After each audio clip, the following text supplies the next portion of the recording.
ஆழ்வார் ஆண்டாள் எம்பெருமானார் ஆச்சாரிய ஜீய திருவடிகளே சரணம்.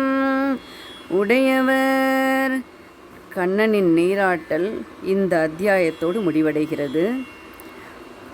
பூணித் தொழுவினில் புக்கு புழுதி அலைந்த பொன்மேனி காணப் பெரிதும் உகப்பன் ஆகிலும் கண்டால் பலிப்பர் நான் இத்தனையும் இலாதாய் நப்பின்னை காணில் சிரிக்கும் மாணிக்கமே என் மணியே மஞ்சனம் ஆடனி வாராய்.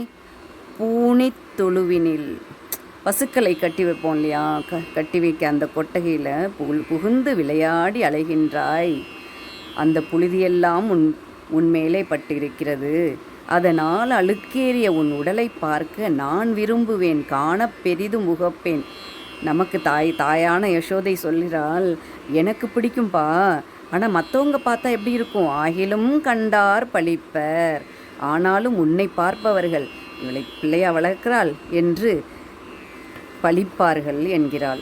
சிறிதும் வெட்கம் இல்லாதவனே, நான் இத்தனையும் இல்லாதாய். நான் 3 சொல்லியின் இங்கே போட்டிருக்காங்க. நான் இத்தனை, நாணம், வெட்கம் இல்லாதவனே சொல்கிறாள்.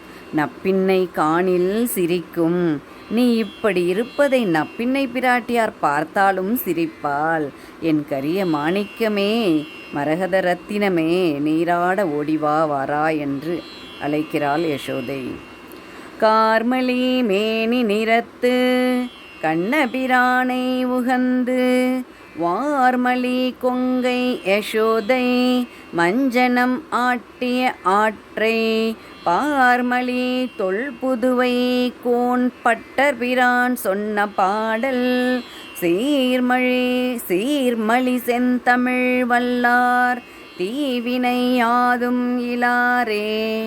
கார்மலி மேனி நிறத்து, மேகத்தை விட சிறந்த நிறமுடைய கண்ணனை, கார் என்பது மேகம், மேகத்தை விட சிறந்த நிறமுடைய கண்ணனை யசோதை விரும்பி உகந்து நீராட்டிய விதத்தை, வார்மழி கொங்கை யசோதை மஞ்சனம் ஆட்டிய ஆற்றை விரும்பி நீராட்டிய விதத்தை, பழமையான வில்லிபுத்தூருக்குத் தலைவனான தொல்புதுவை கோன் பட்டர்பிரான், பெரியாழ்வார் பட்டர்பிரான் அருளிச் செய்த இச்சீர்மலி செந்தமிழ் வல்லார், செந்தமிழ் பாடல்களை பாட வல்லவர்கள் சிறிதும் பாவம் இல்லாதவராக வாழ்வார் என்கிறார்.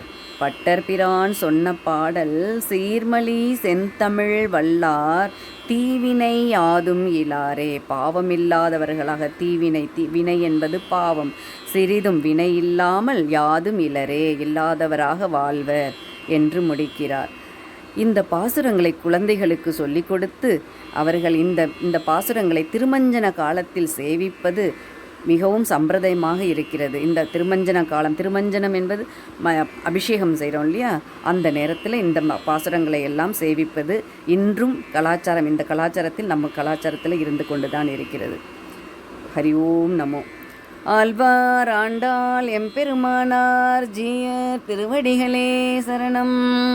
சர்வத்திர கோவிந்த நாம சங்கீர்த்தனம். கோவிந்தா கோவிந்தா.